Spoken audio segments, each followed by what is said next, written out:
This video is made possible by Brilliant. Learn complex topics simply for 20% off by being one of the first 200 people to sign up at brilliant.org/RealLifeLore.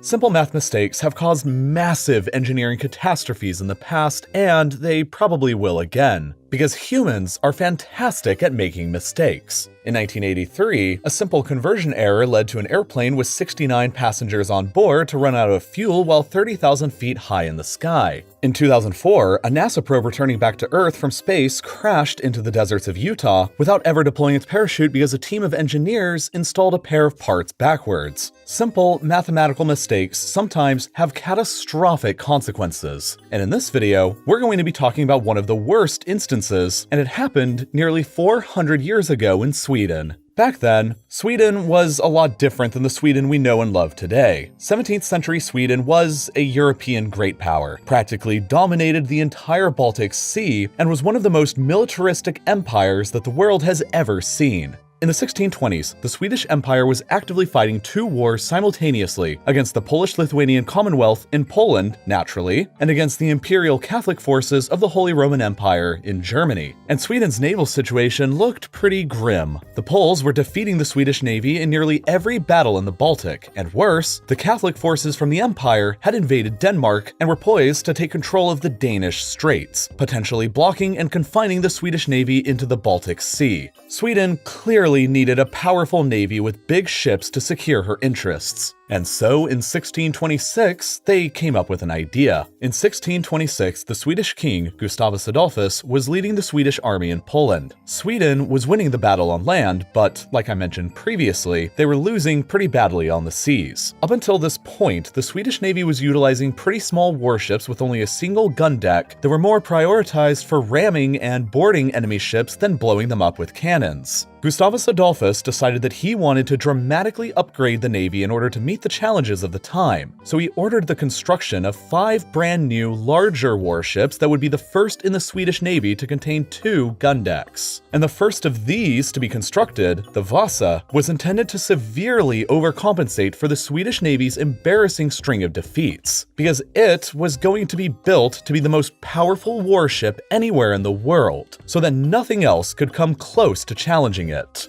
While the Vasa was initially designed to hold 36 bronze cannons divided between 24-pounder guns on the lower deck and smaller 12-pounders on the upper deck, the king demanded that the number be doubled up to 72 cannons and that they all were the larger 24-pounder guns. This armament would have given the Vasa the highest firepower of any ship in the world at the time, capable of blasting a metal wall that weighed nearly 900 pounds out of a single side straight at whatever enemy was unfortunate enough to come across its path. This massive amount of firepower coming from a relatively small ship is pretty goofy historically, because the USS Constitution, an American frigate that fought against the British in the War of 1812, nearly 2 centuries later, possessed an almost identical level of firepower, but was also almost 700 tons heavier. But the king was impatient while fighting an active war that he was losing at sea, and so he kept on demanding that the construction of the world's most powerful ship be hastened.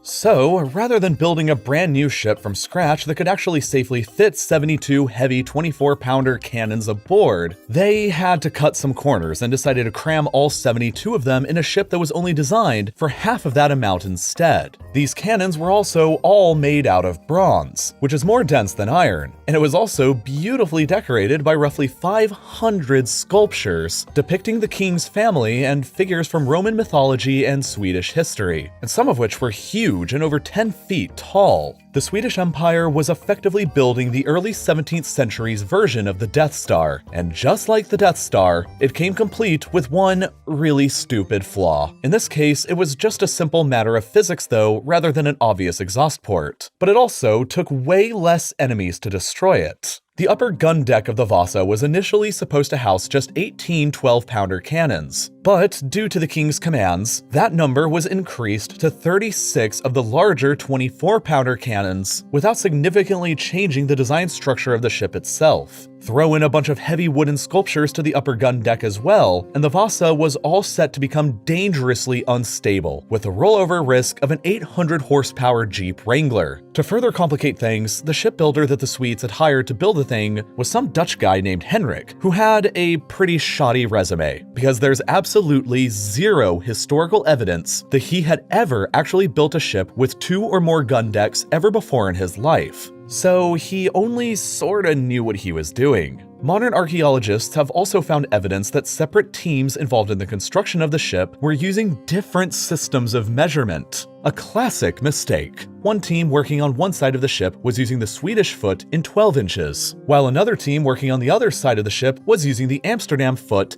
in 11 inches. Nobody noticed this discrepancy during the hurried construction under wartime pressure, and as a result, the Vasa's mass was distributed asymmetrically and was heavier over on the port side. Further, the headroom in the decks themselves was built higher than necessary for crewmen at the time, who on average were only 5 feet and 5.5 inches tall. The weight of the decks themselves, the design errors while constructing the hull, along with the heavier weight of the bigger guns than initially designed for, as well as the increased weight from bringing along 1,000 big 24-pound cannonballs and their accompanying gunpowder meant that the ship's center of gravity, when launched and fully armed, would be dangerously high in the ship's upper area. In other words, the Vasa was critically unstable, and many of the officers on board knew it. When conducting a test to prove its stability just prior to launching, an officer made 30 men run up and down the deck to see how well it could handle it. It didn't handle well at all, and after just 3 runs, the officer ordered a halt out of fear of making the boat capsize if they continued any further. There are letters from a Swedish admiral present where he wrote about how he wished the king was there to see how unready it was, and not off at war demanding that the ship be launched anyway. In the end, the political pressure to launch the ship was just too great, and nobody was brave enough to challenge the king. And so, on the 10th of August, 1628, after 2 long years of construction, the Vasa was ordered out of Stockholm port on her maiden voyage to take up her position as the new flagship of the Swedish Navy. And within just 1 nautical mile of this maiden journey, it would already be completely destroyed. A crowd of thousands gathered in Stockholm to watch the most powerful ship ever built sail off on her first journey. The ship's gun ports were left open to fire off a salute as they left the harbor, and within minutes, the first signs of trouble appeared. A sudden gust of wind, just a little stronger than a breeze, was strong enough to tip Vasa over significantly on her port side because of her high center of gravity. But this was thankfully able to be reversed by the crew. However, shortly afterwards, a second and slightly more powerful gust of wind tipped the ship over again, and this time, it dipped far enough over that the lower gun deck with the open gun ports slipped just beneath the waterline, and it was all over from there. Water rushed in, and the greatest ship ever built that took 2 years to build took probably just a few minutes to sink in the full view of thousands of shocked and disappointed Swedes. It was effectively the equivalent of the Challenger disaster in the 17th century, and a catastrophe for the Swedish king. Had the gun ports been closed, it's possible that Vasa wouldn't have sunk almost immediately right after it began to sail, but the flaws in her design and engineering were so apparent that the ship never would have lasted for long anyway. The wind would have destroyed the ship sooner or later simply because of the laws of physics that the shipbuilders just didn't quite completely understand. While the Vasa was a catastrophe for Sweden in the 17th century, it would end up becoming a triumph for Sweden over 300 years later in the 20th.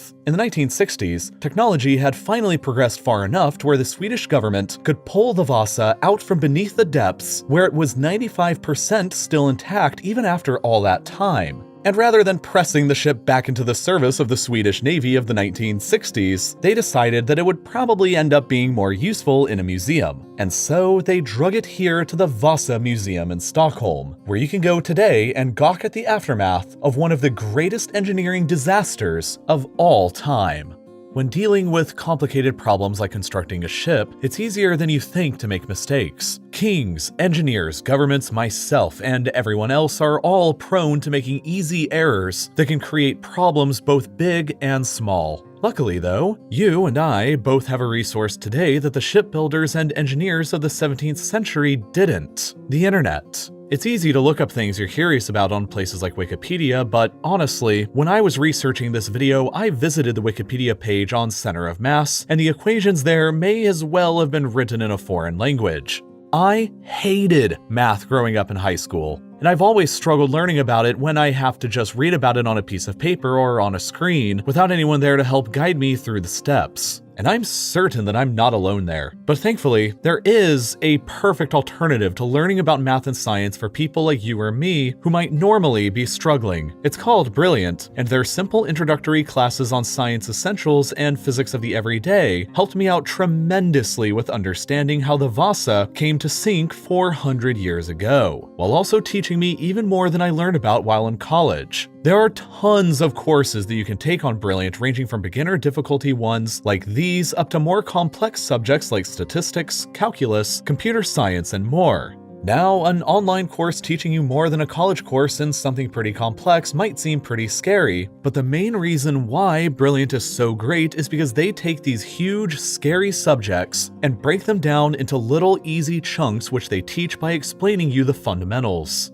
So pretty much, even if you're the furthest thing from a math expert, like me, you can finally understand these subjects that you previously looked at with fear or maybe even loathing. So if you want to learn the subjects that you hated in school, but you actually enjoy the process, then Brilliant is the best place for you to go to right now. By heading to brilliant.org/reallifelore or by clicking the link in the description, you can not only sign up for free, but if you also decide to upgrade to premium, the first 200 people to use that same link will additionally get 20% off. And you'll be supporting the channel at the same time. And as always, thank you for watching.